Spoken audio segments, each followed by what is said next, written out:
Hey guys, welcome back to Mybartender. Today we'll be showing you how to make the modern classic cocktail called the Penicillin. First, add ice to your cocktail shaker. First, add 2 ounces of blended Scotch.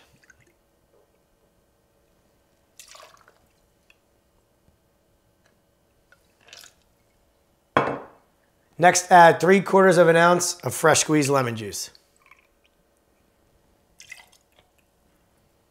Next, add 3/4 of an ounce of honey ginger syrup.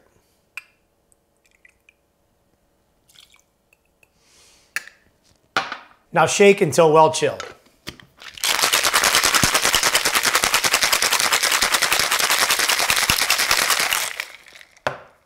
Now fill a rocks glass with ice and pour.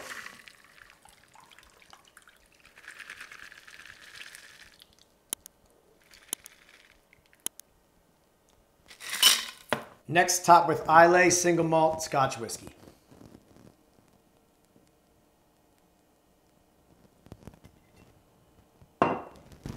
Finally, garnish with candied ginger.